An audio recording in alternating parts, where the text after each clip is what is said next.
Welcome to Money Talk JA, where we break down the biggest financial stories shaping Jamaica's future. Today, we are talking about a storm that's more than just wind and rain, Hurricane Melissa, and the potential economic shockwaves it could send across the island. Jamaica's economy is already walking a tightrope between growth and global uncertainty, and a direct or even glancing hit from Melissa could throw several key sectors into total chaos. First up, tourism. Jamaica's #1 foreign exchange earner brings in over $4 billion a year. But hurricane hits the industry hard, damaging hotels, airports, cruise ports, and the confidence of travelers. If Melissa disrupts air traffic or causes coastal flooding, we could see visitor arrivals drop by 15 to 20% over the next quarter, costing the economy billions and affecting jobs from Montego Bay to Negril. Then there's agriculture, the heartbeat of rural Jamaica. Remember how Hurricane Ivan destroyed over 30 billion Jamaican dollars in crops back in 2004?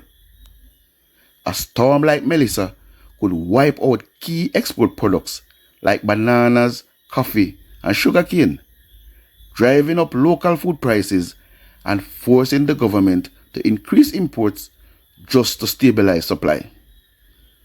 That means a weaker Jamaican dollar and higher inflation. Energy is also another vulnerable spot. The Jamaica Public Service Grid has long struggled with resilience. A Category 3 or 4 hurricane could knock out power for weeks, disrupting factories, cold storage facilities, and even small businesses that depend on reliable electricity. The repair bill could run into tens of billions, slowing productivity and cutting GDP growth by as much as 1%. Infrastructure and housing, that's a double-edged sword. The damage could be massive.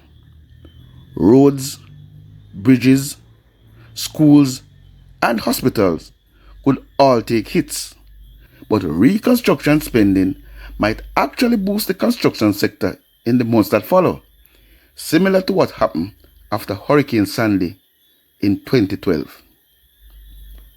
Now, the big question is, can Jamaica afford another major disaster?